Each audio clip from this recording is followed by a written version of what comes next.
I had heard the legends of the vampire's castle since I was a child. Stories told by the elders around campfires, tales whispered among friends to send shivers down our spines. But, like most kids, I brushed them off as mere ghost stories, until that fateful night when curiosity led me to the castle itself. The castle stood atop a desolate hill, its dark, jagged silhouette cutting through the moonlit sky.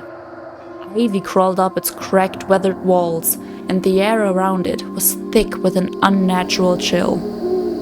Despite my better judgment, an irresistible urge gnawed at me, compelling me to venture inside. As I pushed open the creaking gates, they revealed an overgrown courtyard choked with weeds and cloaked in shadows. The moon was my only source of light, casting eerie shapes and elongated shadows upon the ground. My footsteps echoed through the eerie silence. The castle's entrance was a colossal wooden door, adorned with intricate carvings of twisted vines and grotesque creatures. I hesitated, my hand trembling as I reached for the handle. With a deep breath, I pushed the door open and groaned in protest. Inside, I found myself in a vast, dimly lit hall, adorned with faded tapestries depicting long-forgotten battles and vanquished foes. The air was heavy and the silence oppressive. I moved deeper into the castle, the feeling of being watched never leaving me. It wasn't long before I stumbled upon a grand staircase, its steps spiraling upwards into darkness. Every instinct screamed at me to turn back, but an insatiable curiosity drove me forward. I ascended the stairs, each step echoing ominously in the empty hall. At the top, I entered a chamber draped in velvet curtains, their deep red color a stark contrast to the surrounding gloom. A massive four-poster bed stood in the center, its canopy casting eerie shadows on the stone floor. And there, on the bed, lay a figure so still it seemed carved from marble. As I approached, my heart pounding, I realized the truth. The figure was not stone, but a vampire in deep slumber.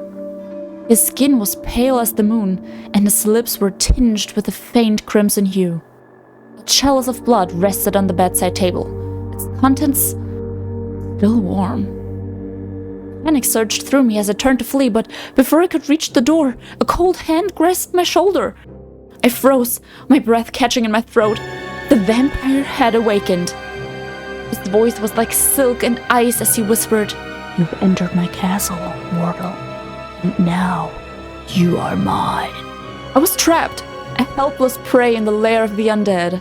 The legends were true, and I had ventured into the vampire's castle, where the undead truly roamed free. The chilling reality of my fate sank in as the vampire's fangs descended, and the darkness of eternal night enveloped me. Oh, well, spooky people. Makes you kind of wonder, why did you touch the chalice? Like, you had to know if it's warm or not. Why would you touch it? Why would you even enter a castle like this on your own? Well, it's what, I guess that's what horror movies and kind of spooky stories are all about, right? But with that being said, spooky people, how are we feeling about this one? I personally enjoy anything that's kind of vampire-y castle themed. But my fucking god, I hate doing the outsides. I don't know what's fucking wrong with me. I kind of wish Animal Crossing would let us combine weathers, because I would love to have the moon outside or like dark night, but then also fog, because that would lift and elevate this build on a whole nother level. And you can't deny that you want that as well, because it's a need, okay? It's not a want, it's a need. So Nintendo, hey bestie, please give us some more beautiful weather patterns to use in here.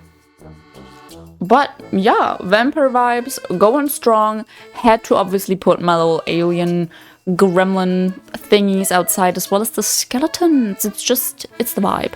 I wanted to put like a chalice, whatever, bloody drink somewhere. But I did not have a drink that would even resemble blood. Most of the drinks that I had were like neon green, blue, and yellow. And it's like, I don't know if your blood looks like that. You kind of have to get that checked out. So there's no blood. I'm sorry. There's no chalice filled with warm blood. Like your villagers can't go up and take a little sippy sip. I'm sorry. I'm sorry, but I had to work with what I had. And for that, I think it turned out pretty nice. But yeah, like I said, I really hope that you enjoyed this. Kind of hope you can forgive me with a few missing things from the story, like the blood. But yeah, that being said, oh my god, I forgot to put blood coats on the floor. No, I'm a disappointment. No. Okay, hey, ignore that. I'm really excited to see what you guys come up with. Maybe you guys won't forget the blood coats like I did. But yeah, I hope that I will see you guys for tomorrow's build. And until then, stay spooky, people!